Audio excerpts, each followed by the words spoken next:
अस्सलाम वालेकुम। Programme night addition में हम आपको खुशामदीद कहते हैं। नाजरीन, पीडीएम के इमरान खान को दी गई 31 जनवरी की डेडलाइन गुजर गई है। वज़ीर आज़म का इस्तीफ़ा नहीं आया, ना ही अपोजिशन ने लॉन्ग मार्च का बाकायदा कोई ऐलान किया है।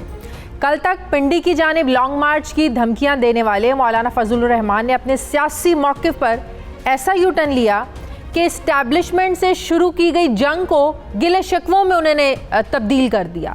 कहा यह जा रहा है कि इस्टेब्लिशमेंट के लिए मौलाना फजलुर रहमान के लहजे में नरमी की असल वजह नवाज शरीफ और आसिफ जरदारी की वो सियासत है जिसने पीडीएम को सेनेट और ज़िमनी इंतखाबात में हिस्सा लेने पर मजबूर किया है। एक तरफ मुस्लिम लीग नून और पीपल्स पार्टी की क़यादत असम्बलियों से इस्तीफ़े देने के लिए तैयार नहीं है, तो दूसरी तरफ मौलाना फजलुर रहमान भी लगता ऐसे है कि बंद गली में दाखिल होने के लिए तैयार नहीं है। एक तरफ बिलावल भुट्टो जरदारी अपोजिशन को तहरीक अदम एतमाद का रास्ता दिखा रहे हैं, तो दूसरी तरफ जमीयत उलमा इस्लाम की क़यादत ये समझती है कि 100% यकीन होने तक इन हाउस तब्दीली की हिमायत नहीं कर सकते। एक तरफ मुस्लिम लीग नून ये समझती है कि इस्तीफ़े देने की डेडलाइन गुजर जाने के बाद अब इमरान साहब को टीवी से पता चलेगा कि वो घर जा चुके हैं। दूसरी तरफ वज़ीर आज़म ये समझते हैं कि पीडीएम के गुब्बारे से हवाई निकल चुकी है, इनसे उनको कोई ख़तरा नहीं है। आज पार्टी रहनुमा और तर्जुमानों के इजलास से खिताब करते हुए वज़ीर आज़म ने कहा कि नवाज शरीफ सियासत में जो है ना वो पैसा लाए, उसामा बिन लादन से पैसे लिए, कब्ज़ा माफिया के ज़रिए नवाज शरीफ ने अपनी ATM बनाई, खोखर बरादरान मुस्लिम लीग नून की ATM है। साथ ही वज़ीर आज़म ये भी समझते हैं कि तहरीक इंसाफ ने 40,000 से ज़ायद डोनर्स की तफसीलात जमा करवा दी हैं। फॉरेन फंडिंग में दूसरी तरफ से किसी डोनर की तफसीलात जमा नहीं कराई गई हैं। एक तरफ वज़ीर आज़म ये समझते हैं कि अपोजिशन सेनेट इंतखाबात शफाफ बनाने के लिए आईनी तरमीम की मुखालिफत करके ख़ुद को बेनकाब कर रही है, तो दूसरी तरफ अपोजिशन ये समझती है कि हुकूमत को इस बात का खौफ है कि अगर खुफिया वोटिंग के ज़रिए सेनेट इलेक्शन हुआ तो हुकूमत को तवक्को से कम नशस्तें मिलेंगी, जबकि सेनेट इलेक्शन से पहले हुकूमत अपने इत्तेहादी जमातों का एतमाद हमें हासिल करती हुई नज़र आ रही है। आज मुस्लिम लीग काफ की क़यादत ने वज़ीर आज़म से इस्लामाबाद में मुलाकात की। इस मुलाकात में वज़ीर आज़म ने सेनेट इलेक्शन में मुस्लिम लीग काफ के उम्मीदवार कामिल अली आगा की हिमायत का ऐलान किया। बज़ाहिर काफ लीग को सेनेट की एक नशिस्त देकर वज़ीर आज़म ने पंजाब में बगावत के तमाम रास्ते बंद कर दिए हैं। मगर दूसरी तरफ अगर हम अवामी हालात की बात करें, बिजली की कीमतों में इजाफा हो रहा है। अब कल पेट्रोल की कीमतों में जो इजाफा हुआ, इस फैसले ने अवामी हलकों में हुकूमत के खिलाफ यकीनी तौर पर एक सख्त नाराज़गी को जन्म दिया है। अवाम ये समझती है कि जोड़ तोड़ की सियासत से वज़ीर आज़म सेनेट का इलेक्शन तो जीत सकते हैं, मगर शायद अवाम का दिल नहीं वो जीत सकेंगे, क्योंकि वो महंगाई को कंट्रोल करने में अभी तक नाकाम है। कौमी असम्बली के इजलास में अपोजिशन के नुमाइशी एहतजाज भी अब अवाम की तनकीद का बायस बन रहे हैं। अवाम सिर्फ ये जानना चाहती है कि इक़्तिदार की जंग हुकूमत जीते या अपोजिशन, अवाम को मिल क्या रहा है, अवाम को मिलेगा क्या। दूसरी तरफ आज वज़ीर आज़म इमरान खान ने टेलीफोन कॉल्स के ज़रिए अवाम के सवालात का जवाब दिया। अपनी गुफ्तगू में वज़ीर आज़म ने मुल्की मसाइल पर बात की, अपोजिशन पर कड़ी तनकीद की। अब वज़ीर आज़म का ये इक़दाम अवाम की आवाज़ को जो है उन तक पहुँचा सकेगा, ये एक अहम सवाल है। मगर नाक़दीन ये समझते हैं कि वज़ीर आज़म को टेलीफोन कॉल्स के ज़रिए अवाम के मसाइल सुनने की बजाय गवर्नेंस सिस्टम को बेहतर बनाना चाहिए। अब सवाल ये है कि वज़ीर आज़म के इस्तीफ़े की डेडलाइन गुजरने के बाद अपोजिशन की अगली स्ट्रैटेजी है क्या। ये भी अहम सवाल है कि मौलाना फजलुर रहमान के लहजे में इस्टेब्लिशमेंट के लिए नरमी जो आई है, इसकी असल वजह क्या है। मैं बात करूंगी, मुझे ज्वाइन किया है मुस्लिम लीग नून के सीनियर रहनुमा खुर्रम दस्तगीर साहब ने। अस्सलाम वालेकुम, बहुत बहुत शुक्रिया खुर्रम साहब आपका। खुर्रम साहब, 31 जनवरी की डेडलाइन गुजर गई, बड़ी तनकीद हो रही है अपोजिशन पर कि हुकूमत को तो कोई फ़र्क नहीं पड़ा। अपोजिशन उम्मीद लगाए बैठी थी कि वज़ीर आज़म साहब जो है ना वो 31 तक इस्तीफ़ा दे देंगे, नहीं दिया, हम लॉन्ग मार्च का ऐलान करेंगे। कल तो लॉन्ग मार्च का भी कोई ऐलान नहीं हुआ। आप लोगों की अगली स्ट्रेटजी है क्या? क्या वाकई उम्मीद थी कि कल तक प्राइम मिनिस्टर इस्तीफ़ा दे देंगे? जी, उम्मीद नहीं थी, लेकिन एक जमहूरी इत्तेहाद होने के नाते हमें वज़ीर आज़म को एक पुरअमन मौका देना था कि वो उससे फ़ायदा उठाएं और पाकिस्तानी अवाम को जिस अजाब में उन्होंने मुब्तला किया है उससे उनकी जान छुड़ा दें। लेकिन वज़ीर आज़म ने वो ऑप्शन नहीं लिया, तो आप देखेंगे कि 2 दिन बाद 4 तारीख को जब सरबराही इजलास होगा पीडीएम का, उसमें लॉन्ग मार्च की तारीख का ऐलान हो जाएगा और उस लॉन्ग मार्च के दौरान उसके जो भी धरना होगा उसमें अगर हमें महसूस हुआ कि एक खास वक्त पर इस्तीफे देने से मामलात उस तरफ जा सकते हैं जहां हम उन्हें ले जाना चाहते हैं, तो फिर हम इस्तीफे भी देंगे। और जो हमारा हदफ है वो ये है कि मुल्क में जल्द अज जल्द साफ, शफाफ और मावराए आइन मुदाखलत से पाक इंतखाबात हों। हम उस हदफ की तरफ बढ़ रहे हैं। उसमें आज का बयान या आज की स्ट्रेटजी या कोई तजवीज़ जो है पीडीएम की मुख्तलिफ जमातों की तरफ से जो आती है वो बिलाखिर उसका जो नतीजा है वो सरबराही इजलास के नतीजे में ही निकलना है। बिलावल साहब ने अगर इन हाउस तब्दीली की तजवीज़ दी है तो वो सरबराही इजलास के सामने रखेंगे कि उनके पास उसके हक में क्या दलाइल हैं, और मुख्तलिफ पार्टियां जो हैं जो उसके हक में नहीं वो भी बताएंगी कि क्या क्या इशूज हैं। लेकिन जो हदफ है उसके ऊपर पीडीएम पूरी तरह मुतहिद है कि हमें जल्द अज जल्द इंतखाबात करवाने, और ऐसे इंतखाबात जो 2018 की तरह अवाम के मैंडेट, या सिर्फ मरकज से इस्तीफे देंगे? जी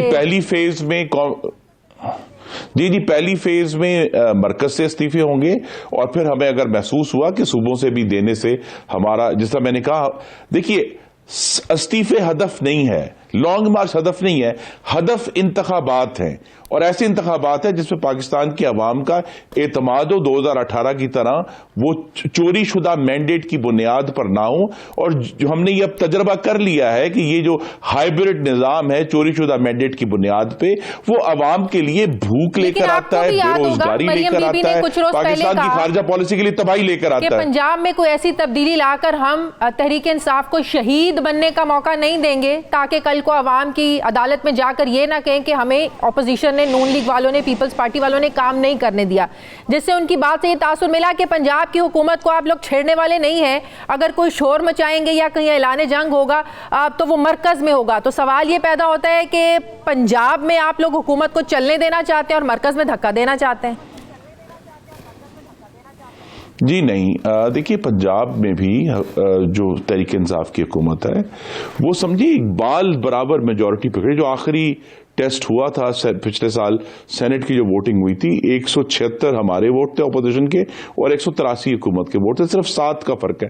इसका मतलब कि सिर्फ 4 लोग बदल जाएं तो हुकूमत गिर सकती है। और यहाँ ये ऐसी हुकूमतें हैं पंजाब की भी और मरकज में जो बेसाखियों पर खड़ी हैं।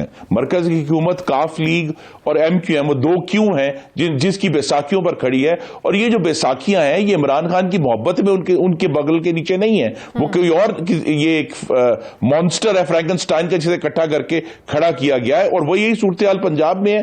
तो जिससे मैंने कहा, अगर ये हम अपनी जमहूरी और पुरअमन अमल के जरिए इस चीज पर इंशाल्लाह कामयाब होंगे कि भी मुल्क में मुदाखलत ना हो सियासी अमल में, असेंबलियों में, इंतखाबात में, तो अगर हम जब इसमें कामयाब होंगे तो आप देखेंगे कि पंजाब की हुकूमत गालिबन शायद सेंटर से पहले गिर जाए, क्योंकि वहां फर्क बहुत कम है। और सेंटर में भी आप देखेंगे ये हुकूमत गिरेगी, क्योंकि इशू यही है कि अगर हम ये जो इन हाउस तब्दीली की बार बार बात की जाती है उसके नतीजे में बनने वाली हुकूमत भी उस तरह मजबूत नहीं होगी। हल एक ही है, पाकिस्तान के इस वक्त जो बहुत गहरा गड़ा इमरान खान ने खो दिया है, पाकिस्तान की मईशत की तबाही का, ज़राअत की तबाही का, फॉरेन पॉलिसी की तबाही का, उस गड़े से निकलने का एक ही तरीका है कि इंतखाबात हों। इन हाउस जो चेंज है ज़ाहिर है नहीं, लेकिन आप देखिए ना जी, जमहूरी तरीका है, लेकिन आप लोगों को खुद ही तो कॉन्फिडेंस नहीं है कि नंबर्स पूरे नहीं हो सकते। मरियम बीबी कह चुकी हैं कि अगर बिलावल ने तजवीज़ दिया तो नंबर्स शो करें, क्योंकि चेयरमैन सेनेट की जो वोटिंग के वक्त जो कुछ हुआ था वो सबके सामने है, किस तरीके से वोट कम पड़ गए थे। जी तो वो देखिए ना जी, हमें खुलकर बात करनी चाहिए कि पाकिस्तान की सियासत में और सियासी अमल में जो मावराए आइन मुदाखलत होती रही है, अब 73 साल के बाद पीडीएम का बनाने का मकसद ही ये था कि अब ये मामला खत्म होना चाहिए। हमें आइन के मुताबिक इस मुमलकत खुदादाद को गवर्न करना है इस मुल्क में रहने वालों के लिए। जब भी दूसरी कंसिडरेशंस आएंगी तो इस तरह की तबाही होगी जो हमने पिछले 2.5 साल में देखी है। और इमरान खान साहब जो मर्जी दावे करें, उन्होंने पाकिस्तान के अवाम को सवाए महंगाई, भूख और बेरोजगारी बांटने के अलावा कुछ नहीं दिया। हर पार्टी बंद करना चाहती है, साफ शफाफ इंतखाबात चाहते हैं, ओपन पार्लियामेंट को सपोर्ट कर देना आप लोग फिर। जी हाँ, नहीं, देखिए ना जी, ओपन बैलेटिंग के साथ जो ओपन बैलेटिंग की तजवीज आई, उसके साथ दो जहर के निश्तर भी तो आए ना जी। बीच में एनआरओ आ रहे हैं कि जी वुज़रा को सपोर्ट करने के लिए, और उनकी जो कौमी असेंबली की नशिस्तें हैं जिसमें उन्होंने गलत बयानात देकर अपने आप को जो है वो एक्सपोज किया हुआ है, उसके साथ दो एनआरओ जुड़े हैं। अगर आप वो जो आईनी बिल पेश किया गया उसको पढ़ें तो एक तरफ तो है कि जी ओपन बैलेट होना चाहिए, उसके साथ दो एनआरओ हुकूमत में डाल दिए। एनआरओ क्या? ये एनआरओ किसी को भी नहीं मिलेगा, बिल आखिर अवाम के पास जाना। कौन सा एनआरओ? ये है मसलन जी हुकूमत ये आईनी तरमीम भी करना चाहती है कि जो आर्टिकल 63 में लिखा है कि जी जो अगर दोहरी शरीयत का शख्स जो है वो कंटेस्ट नहीं कर सकता, तो हुकूमत की ये तजवीज़ है कि जी उसको जब तक वो इलेक्ट ना हो जाए तब तक उसको दोहरी शरीयत रखने की इजाजत दी जाए, क्योंकि उसमें एक वफाकी वजीर साहब की मौजूदा आइन के तहत वफाकी वजीर साहब की नशिस्त जो है वो खत्म होती है। वो बड़े अरसे से इसको डिले कर रहे हैं, अदालतों में लाडले हैं, वो डिले हो रहा है, लेकिन उनकी अब जो ख्वाहिश है कि इस एनआरओ के जरिए उनकी वफाकी वजीर साहब की नशिस्त बचा दी जाए।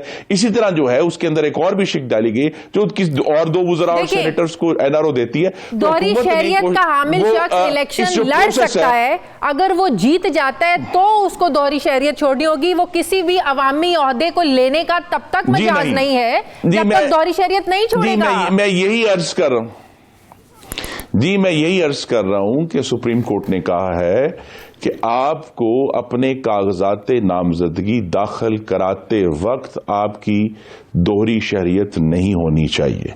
उसको ये तब्दील करने की कोशिश है ताकि एक या दो वफाकी वज़रा की नशिस्तें बचाई जा सके। तो इस तरह की जो जब आप शख्सी कानून साजी करते हैं, पीडीएम और ऑपोजिशन उसकी भरपूर मजामत करेगी। अच्छा। खुले हाथों के साथ आए और एक कॉम्प्रिहेंसिव रिफॉर्म बिल के साथ आए, उस पर हम जरूर बात कर सकते हैं। अच्छा, एक आखिरी सवाल का जवाब दे दें, लॉन्ग मार्च का आइडियल वक्त क्या हो सकता है? अभी तो सेनेट इंतखाबात आने हैं, उसके बाद आपको पता है अप्रैल में रमजान आ जाएगा, फिर मई में ईद है। आइडियल वक्त क्या है? इसका मतलब 2-3 महीने बाद आप लोग लॉन्ग मार्च की डेट जो है ना वो अनाउंस करेंगे 4 को? नहीं, मुझे बहुत हद तक कभी उम्मीद है कि इंशाअल्लाह वस्त मार्च तक, 15 मार्च जो कि वैसे भी तारीखी तौर पे आइड्स ऑफ मार्च कहलाती है, उस पे फैसला होगा कि 15 या 20 के जो 4-5 दिन है उस दौरान ये लॉन्ग मार्च शुरू किया जाए, फिर इस्लामाबाद में आकर धरना दिया जाए। धरना तो फिर तो उनका तो 126 दिन धरना चला था, धरना कितने दिन का होगा? आगे रमजान का महीना शुरू हो जाएगा, फिर ईद आ जाएगी, तो इसके लिए तो प्रॉपर प्लानिंग की जरूरत है, टाइमिंग को देखना पड़ेगा। नहीं जी, देखिए हम अपने धरने का आगाज कर देंगे और 126 दिन का जो बेसूद धरना था वो अपनी जगह पर मौजूद है, लेकिन यहाँ पाकिस्तान के अवाम जो हैं वो इंतहाई बेजार हैं। पिछले 18 महीनों से अशियाए खुर्दोनोश की महंगाई डबल डिजिट्स में है। पहले दवाइयाँ, फिर चीनी, फिर आटा, अब आपने देखा है कि पिछले महीने घी की कीमतें बढ़ गई हैं। पेट्रोल की कीमतें पिछले 2.5 माह में 5 दफा बढ़ा चुके हैं, 5 दफा बढ़ा चुके हैं 2.5 माह में। हर 15 दिन बाद मुस्तकिल कल जो है 5वीं दफा हर 15वें दिन उन्होंने पेट्रोल की कीमतें बढ़ाई हैं। बिजली की कीमत जो है वो तो नाकाबिले बर्दाश्त हो गई, आवाम की चीखें निकल गई हैं, सब मिडिल क्लास की चीखें निकल गई हैं। तो ऐसे हालात में तो 126 दिन की जरूरत नहीं है। आता है ना कि जो पुराने मुआहदे उन्हीं का नतीजा है। आईपीपी से जो इतने मुआहदे किए हुए आप लोगों ने, पुराने मुआहदे उन्हीं का नतीजा है। अच्छा, कल शहजाद अकबर साहब ने एक प्रेस कॉन्फ्रेंस करी, उन्होंने बोला कि पंजाब में 210 अरब से ज्यादा की रिकवरी हुई है पिछले 2.5 सालों में, और इसमें 39 शख्सियात ऐसी हैं जिनसे जो नून लीग से जिनका ताल्लुक है, उनसे पैसे रिकवर हुए हैं, कब्जा माफी हैं सब लोग। जी ये झूठ का पलंदा है। ट्रांसपेरेंसी इंटरनेशनल की रिपोर्ट आती है, झूठ की बुनियाद पर ये अपनी तौजीहात देते हैं, बाद में इनको पीछे हटना पड़ता है। इन्होंने इल्जाम लगा दिए, झूठे इल्जाम है, और इनका जो है एक वक्त आएगा कि ये तमाम झूठे इल्जाम जो इन्होंने हम पर लगाए हैं खुद इन पर लगेंगे। जवाब इन्होंने देने हैं कि पाकिस्तान में चीनी की कीमत में जो अब कम से कम 500 अरब रुपए का टीका लग चुका है वो किसने लगाया है। जो आटे की कीमत में 300 अरब का टीका लगा है वो किसने लगाया है? जो पेट्रोल की कीमत में 330 अरब का टीका लगा है वो किसने लगाया है? और अभी देखिए ये अजीब बात है कि इस हुकूमत के पास अपने अरकान असेंबली को देने के लिए 1000 करोड़ रुपया है, लेकिन वैक्सीन खरीदने के लिए हम हाथ पे लाकर खड़े हैं कि जनाब हमें चाइना ने दे दी ना। ये तरजीहात आप देखें ना, नहीं चाइना आपको खैरात कर रहा है। क्या ये 1000 करोड़ रुपया 11 लाख वैक्सीन का ऑर्डर भी दिया हुआ है। देखिए ना जी, 1000 करोड़ जी, 11 लाख वैक्सीन 22 करोड़ लोगों के लिए, ये तो 1% का भी आधा फीसद बनती है। मैं तरजीह की बात कर रहा हूं कि जिस 1000 करोड़ रुपए से पाकिस्तान के अवाम के लिए वैक्सीन खरीदी जा सकती थी, वो पैसा ये अपने अरकान असेंबली को सेनेट के इंतखाबात की रिश्वत के तौर पर दे रहे हैं। ये तरजीहात है और इसका जवाब टोटल जो वैक्सीन है ना वो 1 करोड़ 70 लाख ऑर्डर की हुई है। ये मरहलावार आएगी ना, एकदम तो नहीं आ जाएगी इतनी। नहीं तो आप देखिए ना पाकिस्तान की आबादी कितनी है, हमें कहीं तो बताएं। पूरी दुनिया ने वैक्सीनेशन प्रोग्राम शुरू कर दिए हैं, यहां कोई प्रोटोकॉल्स डिसाइड नहीं हुए कि सबसे पहले किसको लगाएंगे, किस एज ब्रैकेट को लगाएंगे, किस इलाके में लगाएंगे। हमारी तो ख्वाहिश होगी कि सबसे पहले ये बकायदा इसको पब्लिश होना चाहिए, लेकिन कोई प्रोग्राम नहीं। जो फॉलो किया जा रहा है ना, खैरात जब मिलेगी तो खैरात पर चल पड़ेंगे। दुनिया में पहले हेल्थ वर्कर्स को जो है ना वो लगाई जा रही है, डॉक्टर्स को लगाई जा रही है, जो अमला है नर्सिस उनको लगाई जा रही है। पाकिस्तान में भी ऐसे हो रहा है। फिर पूरी दुनिया में फिर जो एज को देखते हुए जो 60 साल से ज्यादा के लोग हैं उनको लगाई जाएगी। पाकिस्तान में जाहिर है तरजीहात के कीमी है ना, पूरी दुनिया में ऐसे हो रहा है, तो इस पर आप लोग क्यों तनकीद कर रहे हैं? तो नहीं हम तनकीद इसलिए कर रहे हैं कि अभी तक जो वैक्सीन है वो सिर्फ शहर कराची के एक हिस्से को भी देने के लिए काफी नहीं है, पूरा मुल्क पड़ा है। जनाब मरहलावार आएगी ना, महदूद वसाइल के बावजूद पाकिस्तान में नहीं तो मरहलावार जो है उस तक आते आते जो है पाकिस्तान के अवाम, इन्होंने बहुत शोर मचाया कि जी पाकिस्तान जो है यहां हमने बड़ा कामयाबी से मेजर किया। पाकिस्तान बैनुल-अक़वामी तौर पर रेटिंग्स पब्लिश हो गई हैं, डेथ्स के हवाले से पूरी दुनिया में 30वें नंबर पर है। हमसे नीचे 150 और मुल्क है जिसमें पाकिस्तान से कम अमवात हैं, और वो छोटे ममालिक हैं, लेकिन पाकिस्तान में अमवात हुई हैं। ये इनका ये कह देना कि जी हमने बड़ा मैनेज किया है, अभी तक ये मैनेज नहीं कर पाए। और जिनकी ये मिसालें देते हैं वो अपने वैक्सीनेशन प्रोग्राम्स के 2nd और 3rd स्टेज में चले गए। मैं फिर दोहराऊंगा, तरजीह इस बात की है कि 1000 करोड़, सुनिए 1000 करोड़ अपने मेंबराने असेंबली को देना है, लेकिन पाकिस्तान के अवाम के लिए वैक्सीन नहीं खरीदनी। ठीक है, बहुत बहुत शुक्रिया। लीग नून के रहनुमा खुर्रम दस्तगीर साहब मेरे साथ थे, थैंक यू वेरी मच। मुझे प्रोग्राम में एक ब्रेक लेनी है नाज़रीन, वापस आते हैं छोटे से वक्फे के बाद।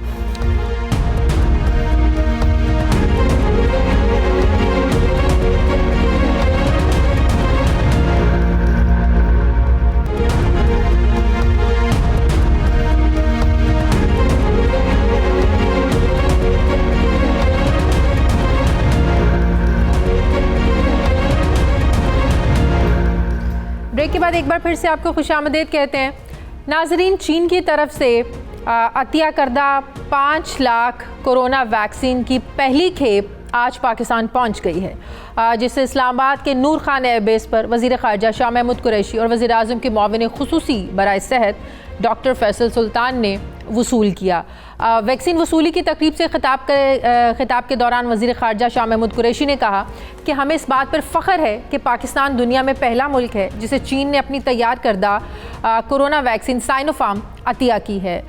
तकरीब में मौजूद चीनी सफ़ीर का कहना था कि चीन ने अपने वादे पर पूरा उतरते हुए 1 महीने के अंदर कोरोना वैक्सीन की फराहमी को यकीनी बनाया। चीनी सफ़ीर का कहना था कि पाकिस्तान और चीन देरीना दोस्त ममालिक हैं, लिहाजा पाकिस्तान के लिए वैक्सीन की फराहमी हमारी पहली तरजीह थी। चीनी सफ़ीर ने CPAC मंसूबे पर इजहार ख्याल करते हुए कहा कि पाक चीन राहदारी पर तेज़ी से पेशरफ जारी है और कोरोना के खात्मे और मईशत की बहाली के लिए चीन पाकिस्तान के साथ खड़ा है। चीन से पाकिस्तान पहुंचने वाली वैक्सीन के बारे में ये कहा जा रहा है कि इसे इस्लामाबाद में मौजूद एक मरकज़ी स्टोरेज सेंटर में मुंतकिल किया जाएगा और तमाम हेल्थ गाइडलाइंस को सामने रखते हुए ये वैक्सीन विफाक जो है ये सूबों को देगा। ये चीनी वैक्सीन साइनोफार्म की मुकम्मल डोजेस कोरोना के खिलाफ फ्रंट लाइन पर लड़ने वाले हेल्थ केयर वर्कर्स को लगाई जाएगी। इस सिलसिले में मुल्क भर में एडल्ट वैक्सीनेशन मराकज़ कायम किए जा चुके हैं, जहां वैक्सीनेशन का अमल डिजिटल मैकेनिज्म के तहत कंट्रोल होगा। वैक्सीनेशन के पहले मरहले में पंजाब में 189 और सिंध में 14 मराकज़ कायम किए गए हैं, जबकि KPK में 280, बलूचिस्तान में 44 और इस्लामाबाद में 14 वैक्सीनेशन सेंटर कायम किए गए हैं। आज़ाद कश्मीर में 25 और गिलगित बल्तिस्तान में भी 16 मराकज़ के ज़रिए वैक्सीनेशन जो है ना वो की जाएगी। कोरोना वैक्सीनेशन के लिए सूबे, ज़िले और तहसील की सतह पर भी कोर सेंटर्स कायम किए गए हैं और वैक्सीनेशन का पूरा अमल जो है ये नेशनल इम्यूनाइजेशन मैनेजमेंट सिस्टम के साथ कम से कम इंसानी मदाखलत के तहत जो है वो काम करेगा। कोरोना वैक्सीनेशन के लिए हुकूमत ने अगले 10 से 15 रोज़ में 65 साल से ज़ायद उम्र के शहरियों की जो रजिस्ट्रेशन है उसका अमल भी शुरू करने का फ़ैसला किया है। हेल्थ केयर वर्कर्स को वैक्सीनेशन लगाने का अमल 3 फरवरी से शुरू होगा, जबकि इस्लामाबाद में वैक्सीनेशन का अमल एक रोज़ पहले 2 फरवरी को यानी कल से शुरू हो जाएगा। कोरोना की वैक्सीनेशन करवाने के लिए तरीक़ाकार के मुतालिक ये बताया जा रहा है कि वैक्सीनेशन करवाने के लिए शहरियों की रजिस्ट्रेशन का ऐलान होने के बाद अपना कौमी शनाख्ती नंबर जो है SMS के ज़रिए हेल्पलाइन 1166 पर भेजना होगा या फिर NIMS की वेबसाइट पर इसको रजिस्टर करवाना होगा, जिसकी तस्दीक के बाद शनाख्ती कार्ड पर दर्ज जो आपका एड्रेस होगा उसकी बुनियाद पर करीबी वैक्सीनेशन सेंटर का जो पता है और पिन कोड शहरियों को, आप लोगों को बज़रिया SMS मौसूल होगा। SMS मौसूल होने के 5 रोज़ के अंदर शहर जो है ना वो हेल्पलाइन पर शहरी जो है ना वो कॉल करके या फिर NIMS की वेबसाइट से अपनी वैक्सीनेशन लगवाने का जो मरकज़ है, सेंटर है, उसको चेंज भी आप लोग करवा सकते हैं।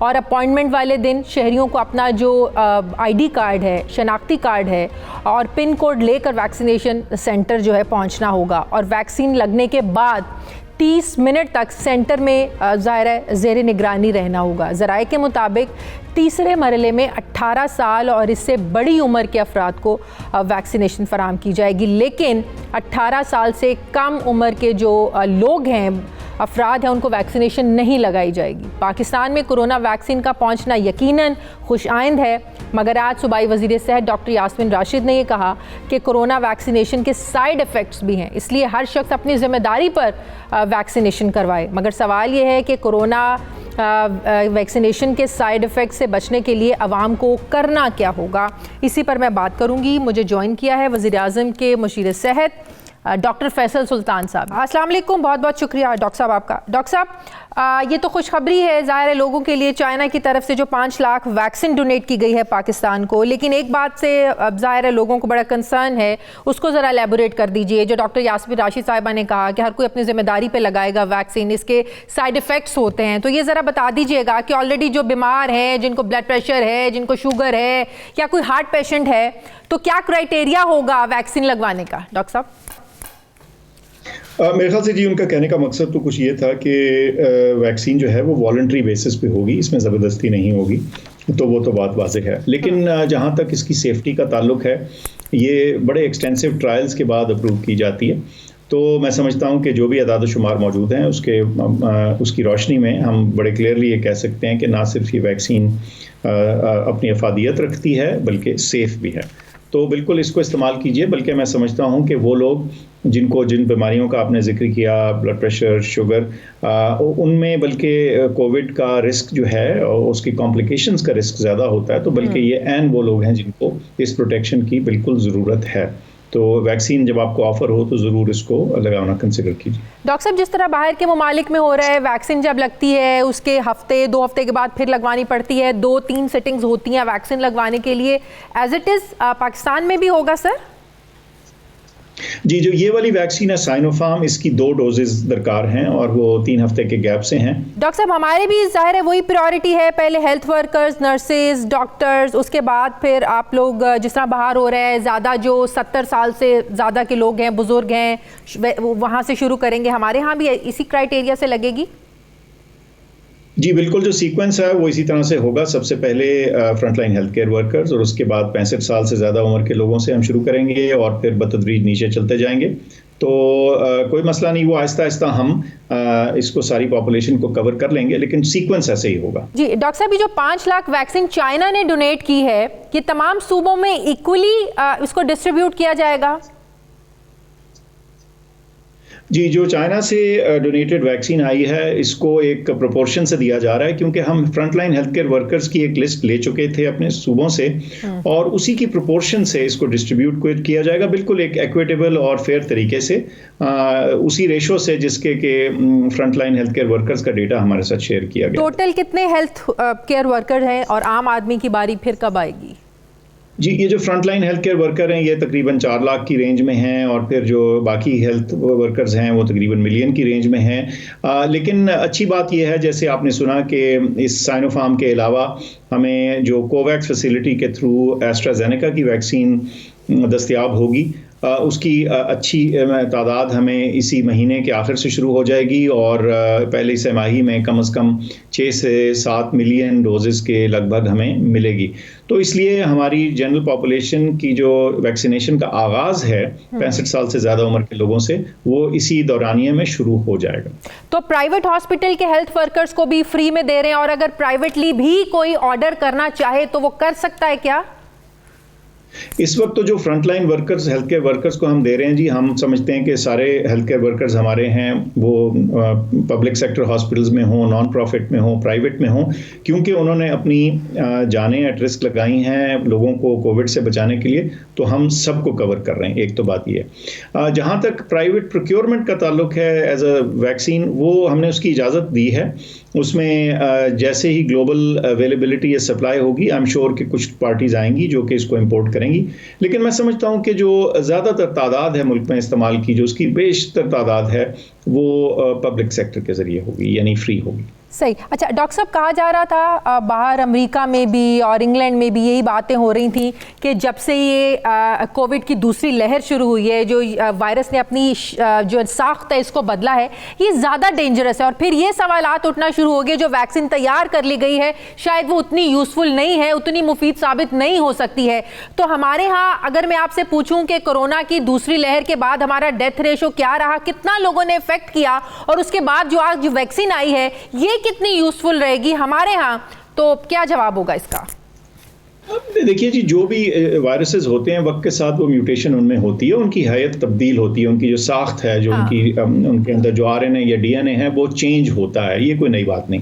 अब देखना सिर्फ ये होता है कि उससे उनकी जो हरकत है वायरस की, उसकी जो एक्शंस हैं, जो उसका बिहेवियर है, क्या उसमें कोई चेंज आता है कि नहीं।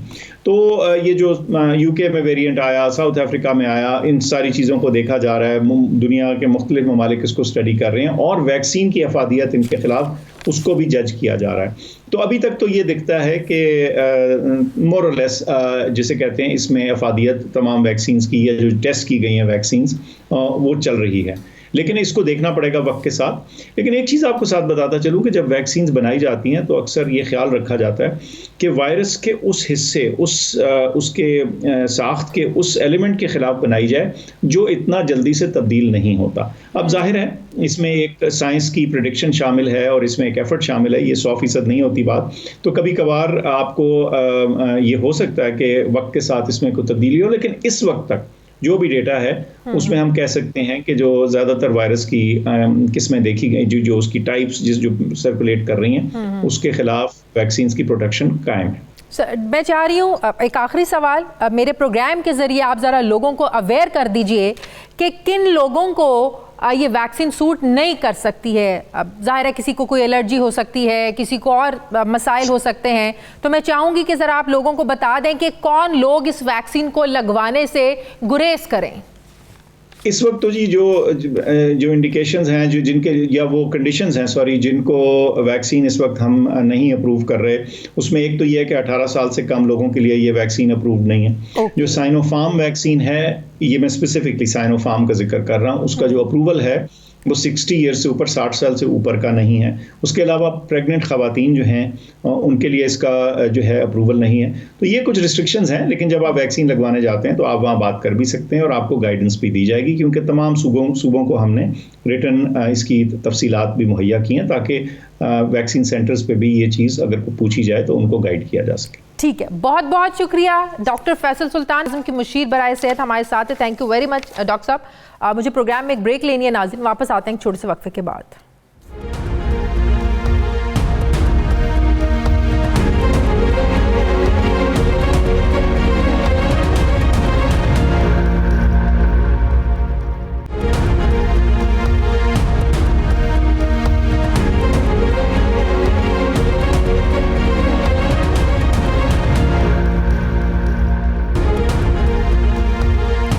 ब्रेक के बाद एक बार फिर से आपको खुशामदीद कहते हैं। नाजरीन, अमरीकी सदर जो बाइडन के इक़्तिदार संभालने के बाद अफ़गानिस्तान से गैर मुल्की अफवाज के इनखला का मामला खटाई में पड़ता हुआ नज़र आ रहा है। नेटो अहदेदार के मुताबिक अप्रैल के अख्ताम तक इत्तहादी अफवाज का मुकम्मल इनखला नहीं होगा।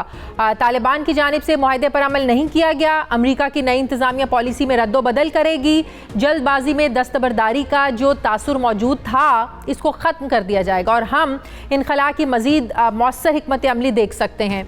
नेटो तर्जुमान के मुताबिक उनका कोई इत्तहादी बग़ैर ज़रूरत के मज़ीद यहाँ ठहरना नहीं चाहता, लेकिन हम वाज़े कर चुके हैं कि हमारी मौजूदगी हालात की बुनियाद पर होगी। इत्तहादी हालात का मुसलसल जायज़ा ले रहे हैं और अगले इलाहे अमल पर मुशावरत इस पर की जाएगी। लेकिन नाज़रीन, हकीकत यह है कि अमरीका और तालिबान के दरमियान गुज़श्ता साल फरवरी में कतर के शहर दोहा में एक मुआहदा हुआ था, जिसमें यह तय पाया था कि अफ़गान हुकूमत तालिबान के 5000 कैदियों को रिहा करेगी, जिसके बदले में तालिबान अफ़गान हुकूमत के तकरीबन 1000 कैदियों को रिहा करेंगे। दोहा मुआहदे में ये कहा गया था कि अफ़गान हुकूमत के साथ अस्करियत पसंदों की मुकम्मल जंग बंदी के बदले मई 2021 तक तमाम गैर मुल्की फ़ौजें अफ़गानिस्तान से निकल जाएंगी। मगर दोहा मुआहदे के बाद अफ़गान हुकूमत और अमरीका का ये मौक़िफ़ है कि तालिबान कशीदगी कम करने का जो वादा है उसको पूरा करें और अलकायदा समेत दीगर इंतहा पसंद ग्रुपों से ताल्लुक़ भी ख़त्म करें जिसमें वो नाकाम हुए हैं।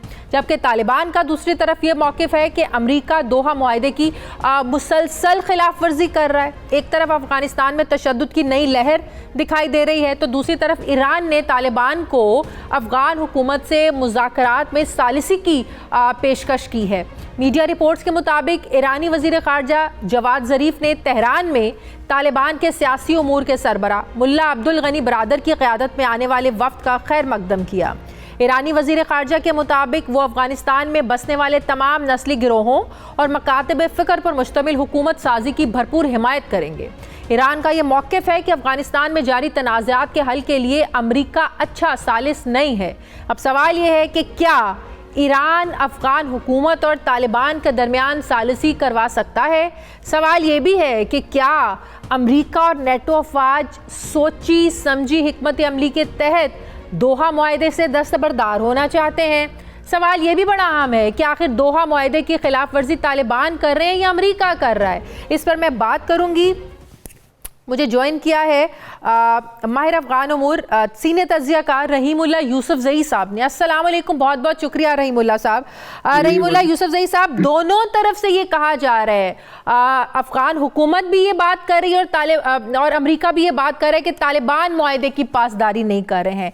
तालिबान ये समझ रहे हैं कि काबुल हुकूमत और अमरीका तालिबान की वो जो मुआहदे की पासदारी नहीं कर रहे हैं। किसकी तरफ से आपको लगता है कि मुआहदे की पासदारी नहीं हो रही है, या हम दूसरी तरफ ये समझें कि जो बाइडन इंतजामिया की सोच थी कि जल्दबाजी में अगर इनखला होगा तो ये बहुत बड़ी गलती होगी? आपको लगता है इसी वजह से मुआहदे पर दोबारा नजरसानी की बाइडन इंतजामिया ने बात भी की थी? देखिए, पहली बात तो ये है कि चूंकि मुज़ाकरात जो हो रहे हैं बैनुल अक़वाम बैनुल अफ़गान, उसमें कोई पेशरफ नहीं हो रही और ये नज़र आ रहा है कि बड़ी एक बेयकीनी की फ़ज़ा है, तो इसलिए ये इल्ज़ामात लग रहे हैं। अगर इसमें पेशरफ्त होती तो फिर शायद ये इल्ज़ामात न लगते। दूसरी बात यह है कि देखें, जो बाइडन की हुकूमत चाहेगी कि वो ट्रंप से ज़रा मुख्तलिफ नज़र आएँ, वो अमरीकी मफादात का ख्याल रखें। उनका ख्याल ये है कि ट्रंप ने जो तालिबान से मुआहदा किया उसमें तालिबान की काफ़ी शराइत मानी और अमेरिका उनसे कोई भी शर्त नहीं मनवा सका। तो ये उसमें थोड़ी तब्दीली चाहेंगे। एक और भी इनकी ख्वाहिश है कि कम से कम एक फ़ौजी अड्डा अफ़गानिस्तान में अपने हाथ में रखें और दहशतगर्दी के ख़िलाफ़ जंग में वहाँ पे थोड़ी सी फ़ौज भी रखें और तालिबान ये बात मान जाएं।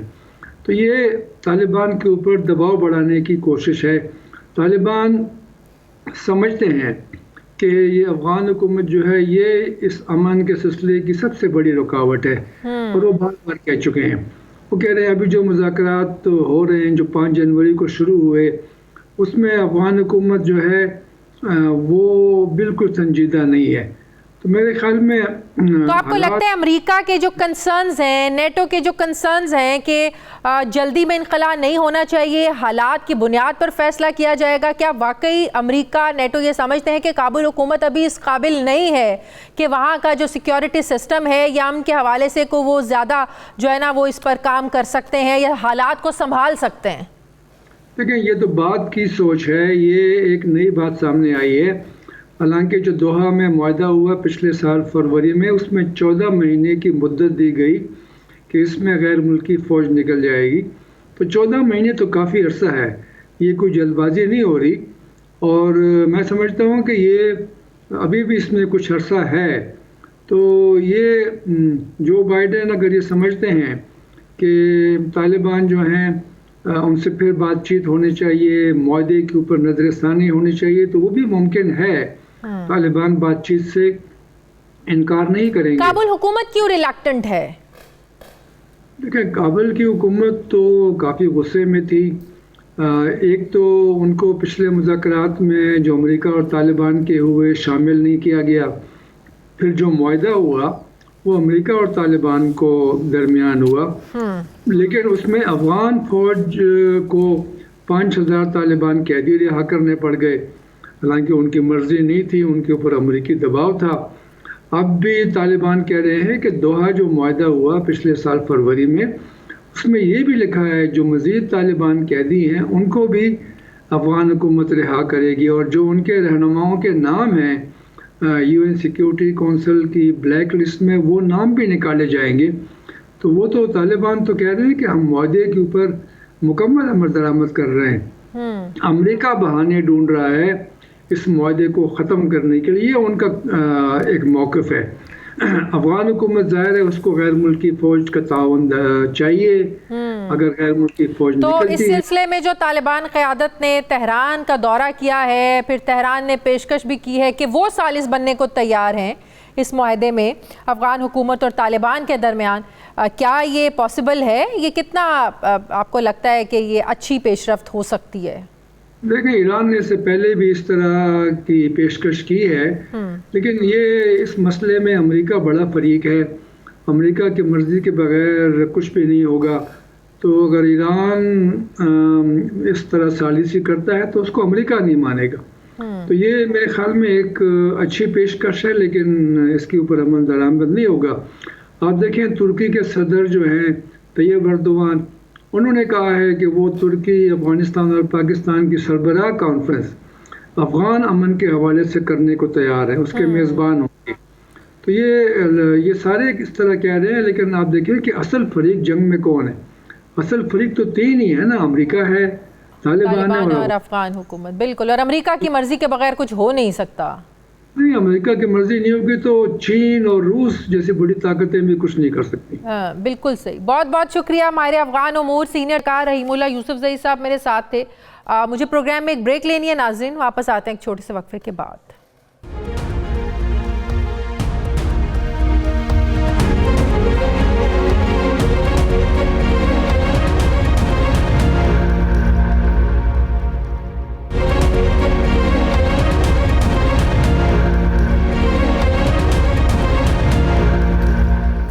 ब्रेक के बाद एक बार फिर से आपको खुशामदीद कहते हैं।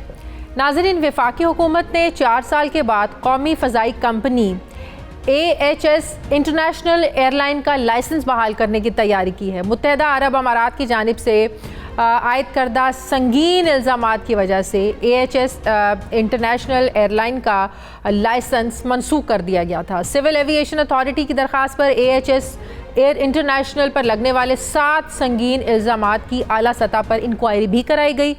इंक्वायरी कमेटी ने तमाम इल्ज़ामात को मुस्तरद किया और फिर 4 साल के बाद फ़ज़ाई ऑपरेशन बहाल करने की राह को हमवार किया। 4 साल तक मुल्की एयरलाइन की बंदिश से मुलाजमतों और ज़ाहिर ज़र मुबादला का बड़ा नुकसान भी हुआ। दूसरी तरफ मुल्क में तालीम के फ़रोग की सबसे बड़ी जमात पाकिस्तान तहरीक इंसाफ की एक मुश्किल जो है ना वो इम्तिहान से दोचार हो गई है। वफाकी दारुल हुकूमत के सरकारी स्कूलों के लिए मुस्लिम लीग नून के दौरे हुकूमत ने 200 बसें खरीदी गई थीं, मगर ये बसें आज तक इस्तेमाल में नहीं लाई जा सकीं। इस्लामाबाद हाई कोर्ट ने इन बसों को इस्तेमाल करने से मुतालिक हिदायत जारी की तो वजारत ख़जाना और काबीना डिवीज़न ने इन बसों के इस्तेमाल के लिए सालाना 30 करोड़ रुपए फ़ंड्स फराहम करने की मुखालिफत कर दी है, जिसकी वजह से वजारत तालीम ने वफाकी काबीना से ये सिफारिश की है कि ये अखराजात स्कूल मैनेजमेंट कमेटी तलबा से वसूल करे। सवाल ये है कि मेट्रो बसेस को सालाना अरबों रुपए सब्सिडी फराहम करने वाली हुकूमत मुस्तकबिल के जो ज़ाहिर है हमारे जो स्टूडेंट्स हैं जिन्होंने आगे चलकर मुल्क का नाम रोशन करना है, इस मुल्क के लिए काम करना है, उनको इस मसले पर सब्सिडी फराहम करने पर आखिर ये लोग क्यों तैयार नहीं हैं? क्या वज़ीर-ए-आज़म इमरान खान कल जो कैबिनेट सेशन है, इजलास है, इसमें तलबा को कुछ रिलीफ फराहम करने की हिदायत करेंगे या वजारत ख़जाना का ही जो मौक़िफ़ है हमेशा की तरह उसको ही तस्लीम किया जाएगा? इस पर हतमी फ़ैसला वफाकी काबीना का जो कल इजलास होने जा रहा है उसमें होगा। मैं बात करूंगी इस्लामाबाद के ब्यूरो चीफ सुहेल इकबाल भट्टी से। अस्सलाम वालेकुम, बहुत बहुत शुक्रिया सुहेल। सुहेल, सबसे पहले ये जो बताइएगा कि यूएई की तरफ से इल्ज़ामात लगाए क्या गए थे जिसकी वजह से ये 4 साल तक इस एयरलाइन का जो शेड्यूल था वो मुतासिर रहा, बंद रहा? शाजिया, ये AHS एयर इंटरनेशनल पाकिस्तानी फ़ज़ाई कंपनी थी जिसे 2011 में डोमेस्टिक और इंटरनेशनल लेवल के ऊपर चार्टर और कार्गो सर्विस का लाइसेंस दिया गया। बहुत अच्छी इसने सर्विस की और जिससे बहुत से लोगों को रोज़गार भी मिला और पाकिस्तान को ज़र मुबादला हासिल करने का भी मौका मिला। लेकिन बदकिस्मती के साथ 2015 में मुत्तहिदा अरब अमारात की तरफ से उनकी जो एक गल्फ़ सिविल एविएशन अथॉरिटी है, उन्होंने वाया मुत्तहिदा अरब अमारात के सफारत खाने के ज़रिए AHS एयर इंटरनेशनल के ऊपर बहुत संगीन किस्म के इल्ज़ामात आयद किए। मजमूई तौर के ऊपर 16 इल्ज़ामात थे, लेकिन 7 इल्ज़ामात बहुत संगीन थे। उस वक्त पाकिस्तान सिविल एविएशन अथॉरिटी हरकत में आई और ये बहुत परेशान कुन बात थी कि जो इल्ज़ामात हैं उसकी वजह से पाकिस्तान के लिए आलमी सतह के ऊपर भी बड़ी मुश्किल सूरत हाल सामने आ सकती है। अल्टीमेटली इस कंपनी का लाइसेंस 2016 में वो मुअत्तल किया गया, मनसूख किया गया और उसका जो ऑपरेशन था वो भी बंद हो गया। लेकिन उसके बाद सिविल एविएशन अथॉरिटी ने ये मामला पाकिस्तान की टॉप इंटेलिजेंस एजेंसी को अरसाल किया और उसने इस मामले की इंक्वायरी की। नाइट एडिशन को मसूल होने वाली दस्तावेज के मुताबिक जो 7 मेजर इल्ज़ामात हैं उसके अंदर कहा गया कि एक रिटायर्ड अफसर ने एक पाकिस्तान के इदारे से असला हासिल करके, एमुनिशन हासिल करके इस सर्विस के जरिए से बैरून मुल्क मुंतकिल किया। अच्छा। उसके बाद क्या आगे गैर कानूनी तौर के ऊपर मनी ट्रांसफर होती रही। उसके बाद कहा गया कि एक मुख्तलिफ अरब ममालिक में, जिसमें सऊदी अरब का नाम लिया गया, एक और अरब मुल्क का नाम लिया गया, कि इस एयर जो त्यारा था इसने खिलाफे ज़ाब्ता उनके सिविल एयरपोर्ट की बजाय जो उनके फोर्सेस के एयरपोर्ट से वहां पर इसने लैंड किया। अच्छा। उसकी क्या वजूहात थी और इसके अलावा और बहुत से संगीन इल्जामात आयद किए गए। जितने ममालिक के कंसर्न्स हैं उन ममालिक को आगाह कर दिया गया है, उनके कंसर्न्स तो अपनी जगह पर मौजूद रहेंगे। शायद डेफिनेटली उनके कंसर्न थे, जिसकी वजह से इसका फजाई ऑपरेशन मुअत्तल करना पड़ा और सिविल एविएशन ने नेशनल एविएशन पॉलिसी 2019 के तहत अब सारी ज़ाब्ते की कार्रवाई मुकम्मल कर ली है।